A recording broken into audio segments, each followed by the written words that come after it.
오늘은 변화를 위해 알아야 할 것이란 제목으로 말씀을 나누고자 합니다. 여러분, 우리가 지난주에 살펴본 것처럼 변화를 위해서 하나님께서 우리에게 그 변화의 시작점을 우리에게 알려주셨는데, 그 변화의 시작점은 예수 그리스도 안에서 우리가 변화되어져 간다라고 말씀을 드렸어요. 우리의 삶의 변화는 내가 예쁘게 화장을 더 잘해서 어디 가서 턱을 깎아서 우리가 주님 앞에 변화되는 게 아니라, 우리의 삶의 변화는, 인격의 변화, 우리 삶의 변화, 이 변화는 예수 그리스도 안에서 변화되어져 간다라고 말씀드렸습니다. 그래서 1장 우리 1절로부터 14절까지 말씀을 쭉 보면서 가장 많이 나온 단어가 뭐예요? 그리스도 안에서라는 단어가 가장 많이 나왔죠. 그리스도 안에서 우리가 새로운 정체성이 생겨났고, 전에는 그와 상관없는 삶을 살아갔다가 이제는 그리스도 안에서 새로운 피조물로 살아가는 존재가 되었다라고 이야기를 드렸어요. 변화의 시작은 우리의 인생의 주소를 예수 그리스도 안에 삼을 때 변화가 일어난다라는 거죠. 여러분은 2026년도 어떤 변화를 꿈꾸면서 나아가고 있습니까? 그 변화의 시작은 저는 오늘 1부, 2부 때도 얘기 나눴지만, 저는 신체의 변화를 위해서 제가 작년에 병원에 갔다가 병원에서 1kg 빼라는 얘기를 듣고 1kg 빼야 되는데, 지금 현재 보니까 1kg 더 쪄 있는 상황을 맞이했어요. 다음 달 되면 검사를 다시 해야 되는데 빼서 가라는데 지금 쪄서 갈 처지가 됐어요. 여러분, 변화를 기대하고 꿈꾸는데, 근데 그 변화를 꿈꿀 때에 여러분은 그것을 실현하기 위해서 어떻게 하십니까? 저는 그래서 올해 1월부터 여기 가까운 짐을 다니기 시작했습니다. 지하에 있는 곳에 다니기 시작했어요. 들어가는 입구를 보니까요, 이렇게 그 배너가 있어요. 배너를 보니까 그곳에서 PT 트레이너로 계신 분들 딱 프로필이 있더라고요. 그 사진을 보니까 나도 저렇게 될 수 있을까? 이런 생각을 잠시 해보게 됐습니다. 그러나 내려가서 제가 제 몸을 볼 때 금방 현실로 돌아오게 되더라고요. 그런데 우리는 현실과 앞으로의 미래의 변화에 대한 기대감, 변화를 위해서 우리가 무엇인가 시도할 때에 우리의 시작점을 예수 그리스도 안에서 주님이 새로운 피조물이라고 선언해 주신 그 선언한 시점에서 우리 인생이 다시 시작될 텐데, 이 시작된 이 출발점 이후에 우리는 어떤 마음을 가지고 살아가야 우리는 온전한 변화를 이루어갈 수 있을까? 이 부분을 에베소 교회의 바울 사도는 권면하는데, 기도로 권면합니다. 어떻게 기도하고 있는지, 너희의 변화에 대한 삶, 교회 안에서 그리스도인으로서 어떤 삶을 살아내기 원하는지, 그 변화의 점을 좀 기도의 모습으로 미래를 투영해서 볼 수 있도록 권면하면서 기도하는 장면이 나와요. 우리의 변화는 결국엔 현재 모습에서 변화될 모습, 그 비전을 보지 못하면 우리는 언제나 현실의 내 모습 보고 자꾸만 넘어지게 되고, 내 모습 보고 실망하게 되고, 내 모습 보고 뭔가 시도하기에는 주저하게 되는 모습을 보게 된다는 거죠. 우리는 사회에서 신문을 보면, 뉴스를 보면 세대를 구분해 놓는데, 누구는 흙수저, 누구는 은수저, 누구는 금수저라고 해서 수저 구분을 해서 그 사람의 인생이 한계, 리미트가 있다라는 것을 규정짓고, 당신은 어느 수저입니까? 라고 물으면 내 한 삶을 돌아보고 그것에 비춰서 나를 딱 그 안에 가둬놓는 일들을 보게 돼요. 그런데 하나님께서는, 세상은 그렇게 우리의 레벨을, 우리 위치를 제한을 걸어서 바라보게 하지만, 하나님은 우리의 현재 주소를 바꾸시고 또 앞으로의 변화될 모습에 대한 새로운 그림을 그려주면서 우리의 인생이 흙수저 안에, 은수저 안에, 금수저 안에 갇히지 않게 된다. 우리에게 새로운 비전을 주신다라는 거죠. 우리는 현재 어떤 모습일까요? 오늘 찬양에도 고백을 했는데 내 자신을 바라볼 때 때로는 실망스럽기도 하고 때로는 내가 마땅하지 않은 그런 모습을 볼 때 자꾸만 넘어지는 모습을 본다라고 고백을 하기도 합니다.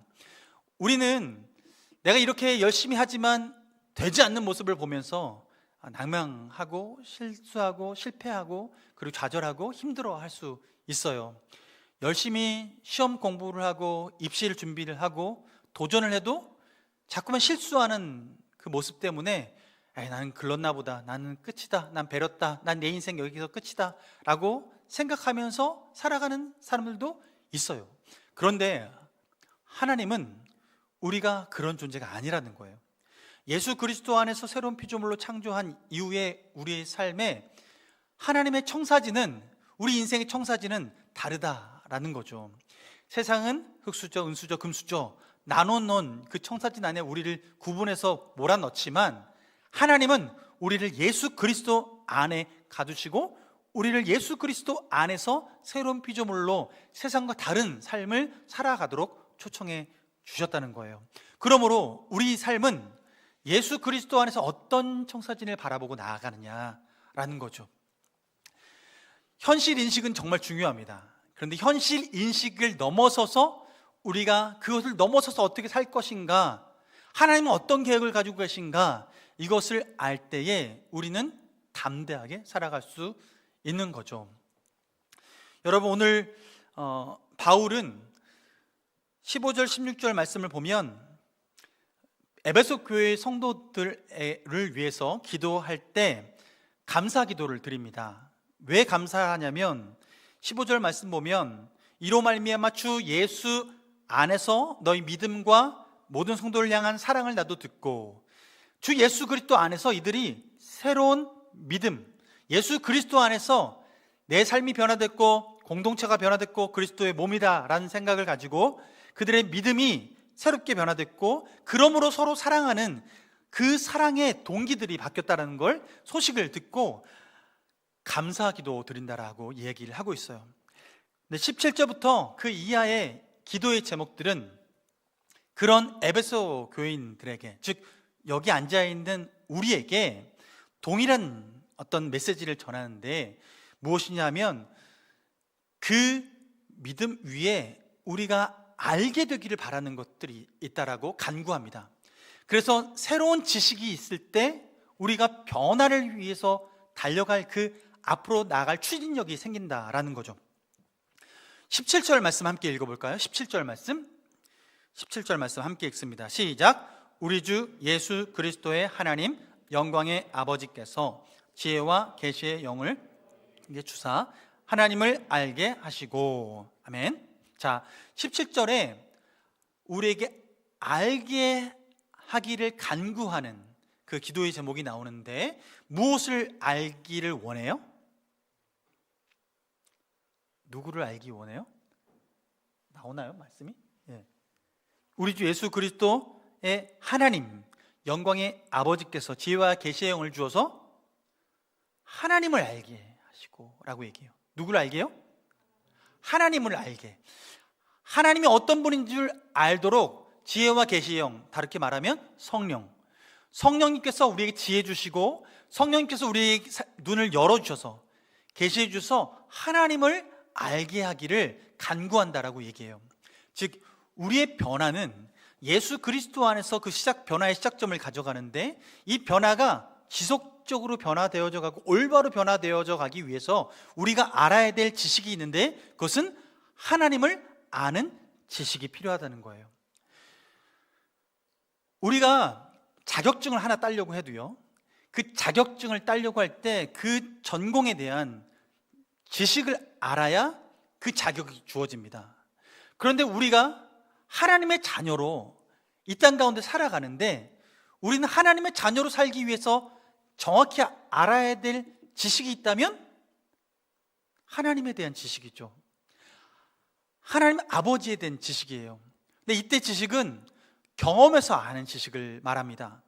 하나님이 어떤 분인지를 경험을 통해서 알아가는 것, 그 지식이 우리 안에 충만하기를 하고 있는 거예요. 근데 지혜와 계시의 영, 성령님, 하나님이 어떤 분인지를 알게 하시는 그 성령님의 도우심을 따라서 우리가 하나님을 더 깊이 알아가길 바란다는 거예요. 자, 그래서 우리가 하나님을 알게 되는 것, 그것이 변화의 과정 가운데 그게 우리의 앞에 청사진이 되어야 되고, 변화의 시작점에서 변화를 위해서 반드시 알아야 될 것, 바로 하나님을 알아가는 것, 그 하나님에 대한 지식을 더 알아가는 것, 이것이 너무나 중요하다라는 거죠. 왜 중요할까? 여러분, 고린도 후서 3장 18절 말씀을 보면, 고린도 후서 3장 18절 말씀을 보면, 띄워줄 수 있나요? 네, 준비가 안 됐네요.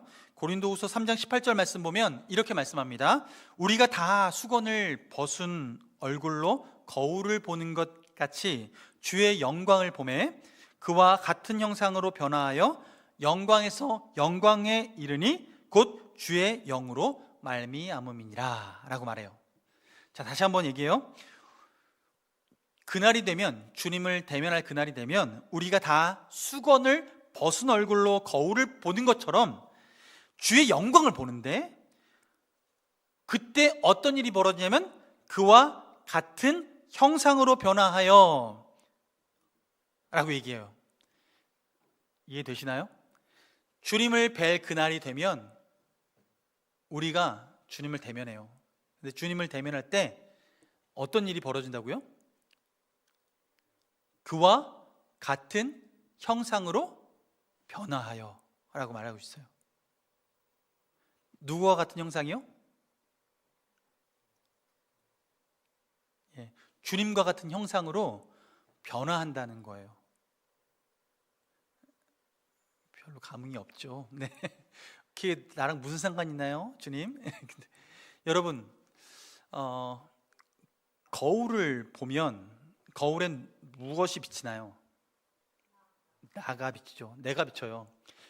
내가 다이어트 하지 않은 모습으로 딱 있으면 그 모습 그대로 비춰져요. 내가 세수하지 않은 얼굴로, 수염 깎지 않은 얼굴로 거울에 서 있으면 그게 비춰져요. 내 모습을 보는 거죠.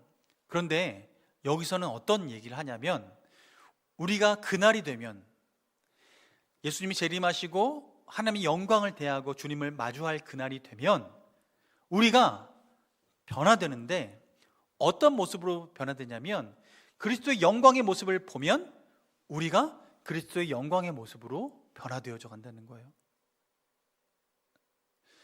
거울은 지금의 우리의 모습을 비추지만 그때 우리가 주님을 보면 주님이 주체가 되시고 우리는 반사판인 거울과 같이 되는 거예요. 그러면 주님의 영광의 모습대로 우리가 변화되어져 가는 거죠. 주님께서는 우리에게 그 영광의 날에 우리의 변화의 그 과정 중에, 지금으로부터 시작해서 주님을 대할 그날에 궁극적으로 우리 삶을 변화시킬 때 목적지가 어디냐면 예수 그리스도의 영광에 참여하고 그 영광의 모습으로 우리를 변화시키는 것, 이것이 우리를 향하신 지금 청사진이라는 거예요. 우리 변화에 대한 청사진. 여러분, 지금 모습에 혹시 실망하고 계십니까? 여러분, 지금 모습, 내 눈은 왜 이럴까? 내 귀는 왜 이럴까? 내 코는 왜 이럴까? 혹시 그런 것 때문에 마음에 짐이 되고 있지는 않습니까? 여러분, 그날이 되면 예수 그리스도의 그 영광스러운 모습으로 우리 또한 거울이 비춰지는 것처럼 그 영광을 닮아지는 모습으로 변화된다는 거예요.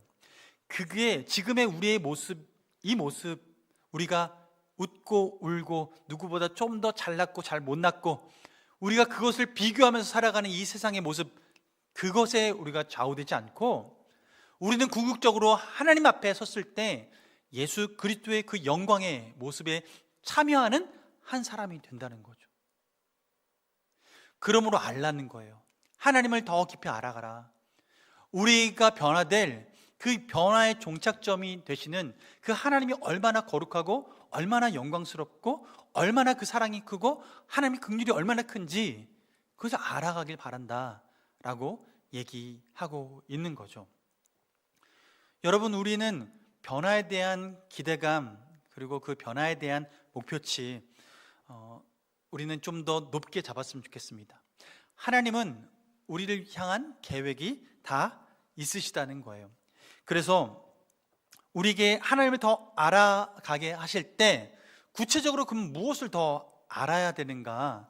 그 변화의 과정에서 우리가 알아야 될 것들 18절과 19절 말씀에 나오는데요. 우리 18절, 19절 말씀 우리 한 목소리로 읽어보겠습니다. 시작.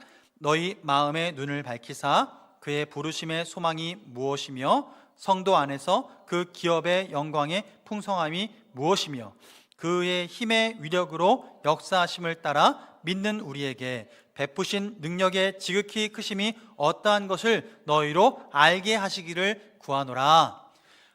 바울은 다시 구하고 있어요. 기도하고 있어요. 무엇인가 알게 하기를 구하고 있어요. 앞에서는 하나님을 더 알아가기를 기도했고, 두 번째로는 세 가지를 알기를 원했어요. 18절에 보면 초반절에 마음의 눈을 밝히셔서 그의 부르심의 소망이 무엇인지 알기를 원했어요. 두 번째는 그의 기업의 풍성함이 무엇인지 알기를 원했어요. 세 번째로는 19절에 베푸신 능력의 지극히 크심을 알기를 원했어요. 지금 이 세 가지를 아는데요, 부르심의 소망을 안다라는 것은 무엇일까?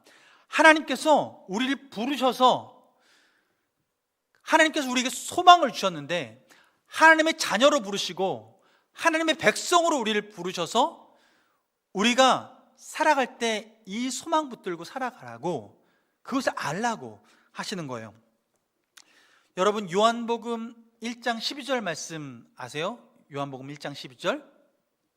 영접하는 자 곧 그 이름을 믿는 자들에게는 하나님의 자녀가 되는 권세를 주셨으니. 아멘. 여러분, 예수 그리스도를 나의 구주, 나의 하나님이라고 믿고 그리고 예수님을 주인으로 맞아들인 적이 있으십니까? 네, 그러셨다면 우리에게 특별한 권세가 주어집니다. 무슨 권세냐면 하나님의 자녀가 되는 권세가 주어져요. 하나님께서 우리를 부르셨을 때, 주님이 우리를 부르실 때 우리를 누구로 부르냐면 자녀로 부르세요. 그리고 하나님 나라 백성으로 부르세요. 주님께서 우리를 부르실 때 세상 가운데 그냥 이 땅 가운데 그냥 열심히 살다가 조금 더 많이 먹고 많이 소유하고 좋은 집에서 살고 좋은 사람과 결혼하고 또한 자녀를 낳고 그것으로 만족하는 인생이 아니라 우리가 하나님 나라에서 하나님의 자녀, 하나님 백성으로서 영원히 하나님과 함께 삶을 살아갈 수 있는 고귀한 백성이 되었다라는 이 부르심, 세상에서 우리를 불러내셔서 하나님의 백성답게 살아갈 수 있도록 우리를 불러내셨다라는 거예요. 하나님께서는 이것에 소망을 두고 살아가라고 하고 계세요. 이 땅이 끝이 아니다, 지금 살아가는 지금의 현실이 끝이 아니다라고 얘기하시는 거예요. 그러니까 우리가 그렇게 부르심 받아서 하나님 백성 안에서 백성으로서 자녀답게 살아갈 때 지금 우리의 현재의 모습, 흙수저, 은수저 그 모습, 내 거울로 보는 지금의 내 모습이 아니라 하나님이 그날에 대해서 우리의 모습을 그리스도의 영광스러운 모습과 동일하게 만드실, 그 영광을 닮아가게 하실 그 하나님의 약속, 그리고 그것을 소망으로 붙들고 살아가도록 우리를 초청하시는 거예요. 그때 기업의 풍성함이 있다는 걸 기억하라는 거죠. 여러분, 기업의 풍성함이라는 것은, 기업은 그냥 컴퍼니, 회사 이런 걸 얘기할 수 있는데 하나님께서 우리를 주의 백성으로 삼으셨는데 하나님은 우리를 주님의 기업 삼으셨어요. 그러니까 주님의 소유 삼으셨고 주님께서 자랑할 만한 기업으로 우리를 우뚝 세우신 거예요. 그래서 신명기 32장 9절 말씀을 보면, 신명기 32장 9절 말씀을 보면 함께 읽습니다. 시작. 여호와의 분깃은 자기 백성이라 야곱은 그가 택하신 기업이로다. 아멘. 여호와의 분깃은 자기 백성이라 라고 얘기해요. 여호와의 분깃, 기업은 자기 백성이래요. 백성, 주님께서 택하신 주님의 자녀들, 백성들을 하나님의 기업 삼으셨다라고 얘기해요. 하나님께서 기업 삼으셨다라는 것은 하나님께서 모든 소유를 공유하게 하시고 함께 누릴 수 있게 하셨다라는 거예요. 여러분, 하나님이 하나님의 소유를 다 누릴 수 있도록 우리에게 선물로 주셨습니다. 하나님은 우리를 사랑하셔서 이것을 다 공유해 주셨어요. 그래서 그 기업으로서 우리를 살아가게 하시는 거예요. 여러분, 하나님은 자기의 풍성함을 따라서 우리에게 다 누릴 수 있도록 하셨어요. 이게 나랑 무슨 상관이 있는가 싶은데, 하나님께서는 자녀된 우리에게 주신 특권이 있어요.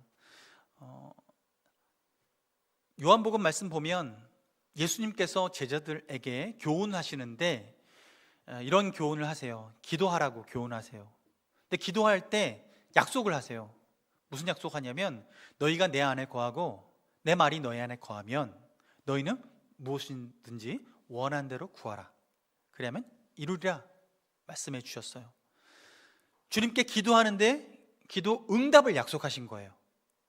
하나님은 우리에게 이 땅에서 내가 지나가는 사람에게 저 1,000원만 빌려주세요 해서는 얻을 수 없지만, 하나님께 간구하고 기도할 땐 하나님께서 채워주신다는 거죠. 하나님은 우리의 필요를 아시고 채워주세요. 안 믿겨지시죠? 네. 그런데 하나님은요, 우리가 해야 할 것들, 감당해야 될 것들 아시고 채워주세요. 제가 대학교 때 CCC에서 신앙생활 할 때 여름에 수련을 마치고 거지순례라는 걸 떠납니다.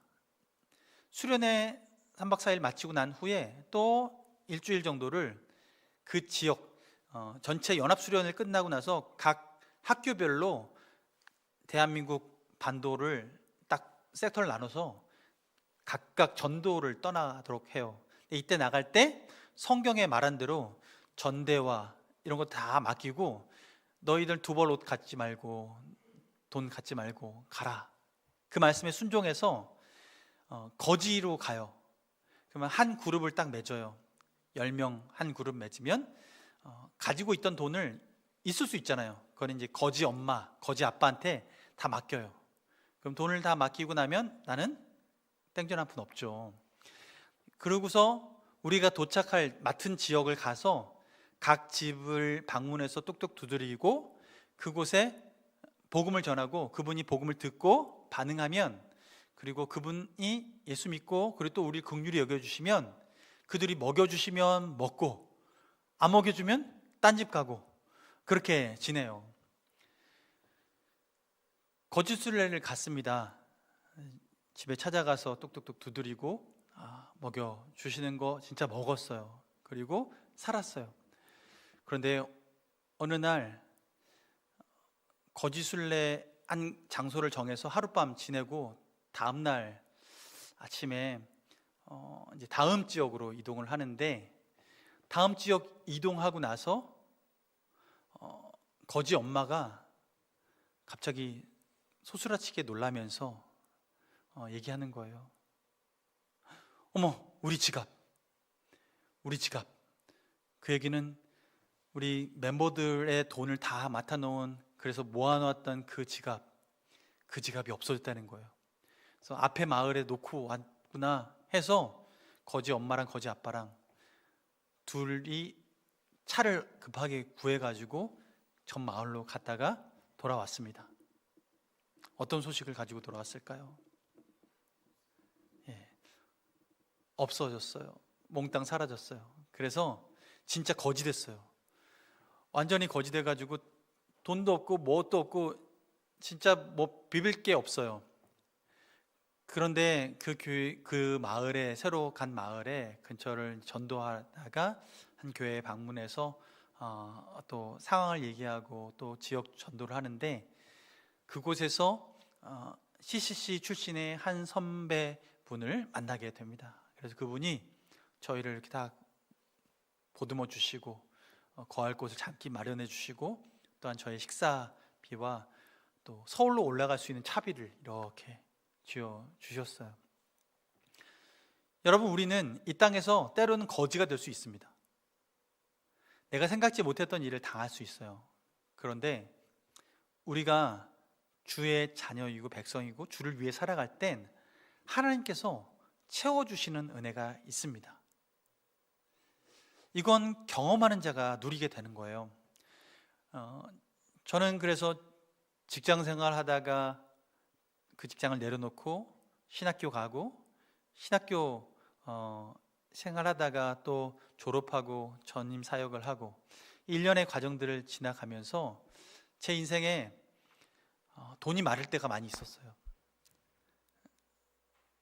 신학교 갈 때도 부모님 파산하셔서 제가 벌었던 돈을 다 거기에다가 집어넣고 거의 바닥이 됐을 때, 그때 하나님이 신학교 가도록 똑똑 저를 놓고 하셨어요. 지금 가야 되는가? 왜 하필 지금 부르시나? 그런데 하나님 앞에 기도했을 때 주님이 응답 주셔가지고 갔어요. 그리고 시험 보고 합격했고, 그리고 신대원 들어가서 지금까지 오게 됐는데요. 여러분, 하나님은 저를 굶기지 않으셨어요. 그리고 오전에 얘기했지만 1kg 빼라고 그랬는데 1kg 쪘어요. 여러분, 우리 인생은 무엇인가 빈곤해서 못 사는 게 아니라, 무엇인가 채워져서 못 사는 것이 아니라, 우리는 진리를 못 찾아서 우리는 다른 곳에서 헤매고 있을 때가 많이 있습니다. 근데 하나님께서는 기업 대신 우리를 책임지십니다. 기업의 오너가 그 기업을 잘 경영하세요. 하나님의 기업이기 때문에 하나님이 잘 경영하세요. 우리가 이것을 믿고 살아가는 거예요. 주님의 백성이기 때문에, 주님의 자녀이기 때문에 주님이 책임지신다는 거예요. 그것을 알라고 지금 기도하고 있어요. 바울은 그 기도의 응답이 우리 삶 가운데 이루어지길 원하는 거예요. 우리가 진정 변화될 때는 그것을 믿을 때예요. 내가 하나님의 기업이구나, 하나님이 나를 책임지시는구나, 하나님이 오너로서 그 기업이 잘 되도록 하나님이 이끌어 가시는구나, 우리가 그것을 믿고 따라간다는 거죠. 그러면 주님께서 19절에 그의 힘의 능력으로 역사심 따라 믿는 우리에게 베푸신 능력의 지극히 크심이 어떠한 것을 알기를 또 기도해요. 이걸 풀어서 설명하면 주님께서 베푸신 크신 능력이 뭘까요? 그 크신 능력에 대한 이야기가 20절, 21절, 22절 이 내용을 빗대어서 우리에게 벌어진 사건임을 기억하라고 하는 거예요. 즉, 예를 들어서 예수님의 예를 들어서 너희에게 벌어진 하나님의 크신 능력, 베푸신 그 크신 은혜가 무엇인지 알아라 라고 얘기하는 거예요. 주님께서 우리에게 베푸신 능력, 그 능력을 따라 우리에게 변화된 사건이 무엇이냐, 샘플 보여줄게, 잘 봐 하면서 20절과 21절, 22절 얘기하는 거예요. 20절과 21절, 22절의 얘기는 누구에 대한 이야기예요?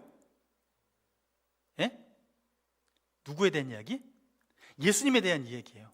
예수님에 대한 이야기예요. 그래서 20절 보면 그의 능력이, 즉 하나님, 천지를 창조하신 그 하나님의 능력이 그리스도 안에서 역사하사, 하나님께서 그리스도 안에서 역사하시는데 어떤 역사를 하셨냐면 죽은 자들 가운데서 다시 살리시고 하늘에서 자기의 오른편에 앉히사라고 얘기해요. 하나님의 능력이 예수 안에서 어떤 일을 벌이신 거예요? 첫 번째는 죽은 자 가운데서 살리셨어요. 부활의 영광, 부활의 능력으로 예수님 안에서 역사했어요. 또 하나는 예수님을 들려 올리셔서 하나님 보좌 우편에 앉히셨어요. 이것은 다르게 표현하면 물리적으로 그냥 하늘에 올라갔다 하나님 오른쪽에 앉아있다 그 개념이 아니라, 하나님 우편은 하나님의 능력을 말해요. 하나님의 권위를 말해요. 너 내 오른팔이야 라고 얘기하는 것은 그 사람이 나에게 정말 중요한 사람이고 내 모든 능력을 이 사람한테 위임했다라고 말할 수 있는 걸 얘기해요. 하나님 오른편에 앉히셨다라는 것은 예수님이 하나님의 그 영광, 하나님의 그 권세, 그 권위를 모두 위임받았다라는 거예요. 지금 예수 그리스도 안에서 하나님의 능력으로 말미암아 벌어진 사건이 크게 두 가지 사건이 있는데, 하나는 부활의 사건이고 하나는 하나님의 능력의 그 권위를 위임받는 사건이에요. 이 두 가지 사건이 예수 그리스도 안에서 하나님의 능력으로 벌어졌는데, 19절에 이 능력이 믿는 우리에게 베풀어 주신 은혜라는 거예요. 예수님께 벌어진 이 능력이 우리에게도 동일하게 벌어졌다라는 거예요. 그러니 하나님께서 지금 바울을 통해서 우리에게 하시는 얘기는, 지금 우리도 예수 그리스도와 같이 부활에 참여하게 하셨고, 또한 하나님의 자녀된 권세를 누리도록 하셨다는 거예요. 이것을 알아라 라는 거죠. 여러분도 부활합니다. 예수님은 부활의 첫 열매가 되어 주셨습니다. 나무가요, 자라는데 나무에 어떤 열매가 맺히지 않을 때는 그냥 나무 줄기 보고 우리는 어떤 나무인지 잘 모를 수 있어요. 그런데 그 나무가 과실을 맺어서 나무 가지에 아무것도 맺히지 않았는데 저쪽 끝에, 한쪽 끝에 대롱대롱 사과가 맺히면 이 나무는 무슨 나무예요? 사과나무예요. 하나님께서 예수 그리스도를 통해서 우리 인생의 나무에 부활의 열매를 첫 번째 맺히게 하셨어요. 예수 그리스도를 통해서 하나님의 자녀된 교회, 이 그룹 안에서 예수 그리스도를 머리로 한 이 교회 안에서 머리 대신 예수 그리스도께서 부활의 첫 열매가 되어 주셨어요. 그러면 그 나무에 붙어 있는 가지에는 무슨 열매가 맺힐까요? 부활의 열매가 맺히게 되는 거죠. 주님은 우리를 그리스도의 몸으로 부르셨어요. 요한복음에는 예수 그리스도를 줄기라고 했고 우리를 그에게 접붙임 받은 가지라고 얘기하고 있어요. 예수님께서 그 첫 열매로 부활의 열매를 맺었다면 우리도 어떤 열매를 맺을까요? 부활의 열매를 맺게 됩니다. 하나님이 약속해 주신 거예요. 그러니 예수 그리스도를 보고 너희들도 동일한 꿈을 꾸라 라고 얘기하고 있는 거죠. 주님은 오늘 우리에게 그것을 알라고 얘기해요. 그리고 두 번째 보면 오른편에 앉히셨어요. 하나님이 우편에 앉히셨어요. 그것은 오른편에 앉혔다라는 것의 의미를 21절과 22절에 설명하고 있어요. 21절과 22절 함께 읽어볼까요? 시작. 모든 통치와 권세와 능력과 주권과 이 세상뿐 아니라 오는 세상에 일컫는 모든 이름 위에 뛰어나게 하시고 또 만물을 그의 발 아래 복종하게 하시고 그를 만물 위에 교회의 머리로 삼으셨느니라. 아멘. 예수님을 하나님 우편에 앉히시고 그분에게 모든 통치, 권세, 능력, 주권, 뛰어나게 하심, 모든 만물이 복종하게 하실 능력을 다 부여하셨다라는 거예요. 예수님에게 부여하셨다라는 거예요. 이게 이미 이루어진 사건이고 첫 열매 가운데 맺혀진 열매라는 거예요.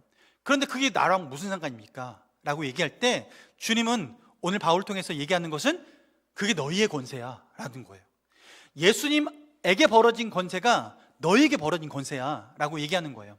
부활의 영광도 우리에게 주시는 선물이고 우리가 예수 그리스도의 몸이 되었기 때문에 예수님이 가지신 권세는 예수님의 몸된 우리도 주어진 권세라는 것이죠. 여러분, 우리가 그런 자격을 얻게 되었어요. 이게 하나님이 주신 은혜라는 거죠. 그러니까 예수님께 주어진 이 변화를 보고 우리에게 어떤 능력이 임했고 우리에게 어떤 변화가 있는지 그것을 바라보라라고 얘기하시는 거예요. 믿음으로 바라보라는 거죠. 그러면 우리는 지금 모습에 난 그런 것 같아 보이지 않는데요, 난 그런 거 상관없어 보이는데요 라고 얘기할 수 있을지 모르겠지만 그러나 하나님은 이미 일하시기 시작하셨고 그것을 완성할 준비를 하고 계신다는 거죠. 그러므로 에베소서의 오늘 1장의 전체적인 맥락의 이야기는 우리 인생을 예수 그리스도 안에서 변화시키시고, 그리고 앞으로 변화시킬 하나님의 그 놀라우신 그 변화의 종착점에 우리가 같은 꿈을 꾸고 살아가라 라고 얘기하는 거예요. 그러므로 하나님은 이 권세를 누리며 살아가도록 얘기하세요. 사도행전을 보면 베드로가 예수 그리스도의 승천 이후에 하늘에서 보내주신 성령의 충만함을 덧입고 오순절 다락방에서 하나님의 능력을 덧입었잖아요. 그러고 나서 베드로가 설교도 하고 베드로가 많은 기적들을 베푸는데, 그가 베풀었던 기적 중에 한 가지 우리 잘 아는 거예요. 베드로가 기도하러 성전에 갑니다. 성전에 가는데 성전 입구가 여러 입구가 있는데 미문, 아름다운 문이라고 일컬어지는 문이 있어요. 그 문으로 향해서 기도하러 가요. 그 문 앞에 누가 있냐면 언제나 그 자리에 구걸하는 사람이 있습니다. 기도하는 사람들에게 불쌍히 여김을 받아서 조금이라도 먹고 살려고 일하지 못하니까 구걸해서 살아가는 한 사람이 있었어요. 그 사람은 나면서부터 안진뱅이였어요. 그곳을 지나가는데 베드로가 지나가던 그 안진뱅이를 보고 다른 때 같았으면 그냥 지나갔어요. 그런데 베드로의 마음 가운데 서로 눈을 마주치는데 이 안진뱅이가 베드로를 쳐다볼 땐 얼마 좀 줬으면 좋겠는데 하고 이렇게 쳐다봤겠죠. 그런데 베드로가 이 사람을 쳐다봤을 땐 하나님께서 오늘 이 사람에게 특별한 일을 행하실 것 같다라는 믿음이 생겼어요. 결국 지나가는데 지나치지 못하고 그 눈을 마주치고 그에게 얘기하는 거예요. 뭐라고 얘기해요? 내가 은과 금은 없겠지만 내가 가지고 있는 예수 그리스도의 이름으로 일어나 걸으라. 명령해요. 선포해요. 그랬더니 그 자리에서 벌떡 일어나는 거예요. 그가 뛰고 걷고 한 번도 걸어본 적이 없는, 걸음의 경험이 없었던 그 안진뱅이에게 일어나 걷는 역사가 일어나요. 이 역사가 무엇을 통해 일어났습니까? 은과 금은 없는데, 수술시켜 줄 수 있는 능력도 없는데 일어나 걸어가게 한 능력이 바로 예수 그리스도의 이름의 권세로 그 능력이 일어나게 된 거죠. 지금 베드로에게만 이 이름의 권세를 주지 않았습니다. 우리에게도 예수 그리스도의 이름의 권세를 주셨습니다. 잘 안 믿어지시겠죠? 근데 하나님께서 이렇게 주셨어요. 이게 공통적으로 주신 은혜예요. 우리 모두에게 자녀에게 주신 은혜예요. 그래서 얼마 전에 교육자 수련회를 갔는데 거기서 이제 장충당교회 담임 목사님이신 장성민 목사님이 옛날 본인이 전도사 시절에 첫 부임지였던 그 섬에서 사역했던 이야기를 잠깐 들려주셨어요. 그분이 어떤 경험을 했냐면 그곳에서 전도사 시절을 보내고 있는데 어느 날 교회 다니진 않는데 한 집에서 아내가 귀신 들렸다고 하면서 이 귀신을 어떻게 제어하지 못하니까 이 사람이 어디서 듣긴 들었는지 교회 가면 용하다더라, 교회 가면 된다더라 해서 이분이 교회 사람을 보내서 빨리 와달라고 부탁을 했다는 거예요. 전도사님이 이 소식을 듣고 어떻게 했을까요? 마음에 걱정이 들더래요. 내가 뭐라고, 내가 어떻게 할 수 있을까, 막 이런 고민을 하다가 그래도 불렀으니 가야지 하고서 가신 거예요. 집에 도착해서 문을 열고 들어가는데요, 귀신 들려 있었던 그 분이 사람들을 이리저리 치는데 힘이 장사와 같대요. 그렇게 힘이 제어 못할 정도로 그렇게 있는 그분을 딱 눈을 마주쳤는데 놀랍게도 눈을 마주치는 순간 그 상대방이 눈을 내리더래요. 그래서 마음에 어떤 믿음이 들었냐면 주님이 일하시겠구나, 이 마음에 확신이 들었다는 거예요. 그래서 그 자리에서 함께 성도님들 모시고 찬양하는데 들어와서 찬양하기 전에 거기에서 사람들 제어하려고 있었던 많은 사람들이 있었어요. 예수 믿지 않는 분들 얘기하는 거예요. 지금 이 귀신은 선포해서 나가면 분명히 딴 사람에게도, 이상한 사람에게 들어간다, 예수 믿는 사람에게만 아무런 해가 없다 그랬더니 그 자리에서 모두가 다 도망가고 밖으로 나가더래요. 딱 예수 믿는 사람, 성도님들만 그 자리에 남아서 이제 기도하기 시작하고 찬양하기 시작한 거예요. 예수 그리스도의 보혈을 찬양하고 예수 그리스도의 이름의 권세를 찬양하고 마음 가운데 불안과 걱정과 두려움이 다 사라질 때까지 찬양하고, 그리고서 예수 그리스도의 이름으로 선포하는데 놀랍게도 귀신이 떠나가는 거예요. 그래서 그분이 전도사 시절에, 그 초짜 전도사 시절에 그걸 경험하고 나서 하나님의 이름의 권세는 너무나 크구나 라는 걸 그 경험하신 것을 설교해 주셨어요. 여러분, 그 하나님은 우리의 하나님이십니다. 그 예수님의 이름은 우리에게 주신 예수 그리스도의 이름입니다. 그러므로 우리는 그 이름을 의지해서 살아가는 거예요. 여러분, 하나님은 우리에게 그 권세를 주셨어요. 그래서 알라는 거예요. 오늘 본문에서 하나님 우편에 앉히셔서 통치, 권세, 능력, 주권, 그리고 모든 이름 위에 뛰어나게 하시고 만물을 복종하게 하실 능력을 예수님에게 주셨고, 예수님이 머리 되셨으니 그의 몸된 우리가 예수 그리스도의 이름으로 우리가 믿음으로 선포하며 나아갈 때에 이런 동일한 은혜가 우리에게 있다라는 것이죠. 여러분, 믿는 자에게 역사하실 줄 믿습니다. 그런데 오용하면 안 돼요. 성경에도 오용한 부작용이 있었던 이야기를 해요.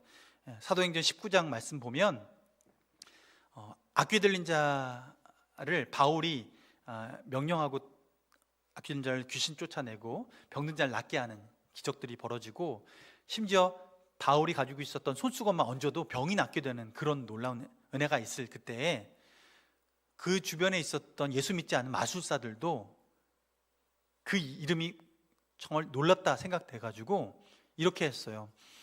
사도행전 19장 13절 말씀 보면 그 어떤 유대인들이 시험 삼아서 악귀 들린 자에게 이렇게 얘기하는 거예요.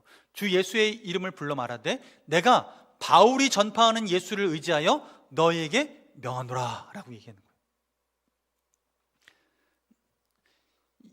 이 사람들에게는 예수 그리스도의 이름이 자기의 예수님일까요? 남의 예수님일까요? 남의 예수님이죠. 근데 이걸 보고 또 누가 따라했냐면요, 14절 말씀 보면 유대의 한 제사장 스게와의 7 아들도 이걸 보고 똑같이 나도 저랬으면 좋겠다, 그런 능력 임했으면 좋겠다 하고 이 일을 행했대요. 제사장 그룹이었어요. 그 제사장의 아들도 제사장이에요. 그런데 그들이 신기하네 하면서 예수 그리스도의 이름을 빙자해서 했더니 15절에 뭐라고 하냐면 악귀가 대답하여 이르되 내가 예수도 알고 바울도 아는데 너는 누구냐 하면서 16절에 악귀 들린 사람이 그 위에 뛰어올라서 해를 일으켰다는 거예요. 결국 그들은 벗은 몸으로 도망갔다라고 성경은 기록하고 있어요. 여러분, 우리에게 하나님은 예수 그리스도의 이름을 주셨습니다. 그러나 예수를 믿는 척하는 사람과 예수를 믿는 사람은 분명히 다릅니다. 하나님께서 우리에게 그 권세를 주셨는데 예수 믿는 자에게 권세를 주셨다는 거예요. 예수 믿는 척하는 사람에게 권세를 주지 않고. 그래서 여러분, 우리에게 주신 이 권세, 이것이 하나님이 주신 선물인 거죠. 그러니 우리가 이 권세에 합당한 삶을 살아가는 것, 그것이 하나님께서 바라시는 삶이다라는 거예요. 여러분, 지난 시간에 변화의 시작점 예수 그리스도 안에서 우리는 변화되기 시작했고, 하나님은 우리에게 청사진을 오늘 보여주시는데 변화를 위해서 알아야 될 사실은 예수님에게 이미 하나님께서 우리에게 그 청사진을 보여주신 거예요. 예수 그리스도의 그 샘플, 부활의 영광과 하나님 우편에 앉아 그 권세를 위임받았다라는 이 사실은 동일하게 우리에게도 주신 하나님의 선물이라는 거죠. 그러니 이것을 알고 살아가라 라고 얘기하는 거죠. 그리스도인답게 살아가는 비결은 이것을 알고 살아갈 때 그리스도인답게 살아갈 수 있다라는 거예요. 여러분, 에베소서 말씀을 통해서 하나님은 우리에게 교회에 대한 이야기를 하시는데, 교회는 우리가 바로 교회입니다. 그 교회인 우리가 하나님 앞에 어떤 존재인지 우리가 그 귀함을 알고 살아갈 때 우린 세상의 지식대로 흙수저, 은수저, 금수저의 구분이 아니라 하나님의 자녀된 자로서 예수 그리스도 안에서 변화된 우리의 권세를 붙들고 살아갈 줄 믿습니다. 여러분, 그 주인공이 되기를 주님의 이름으로 축원합니다.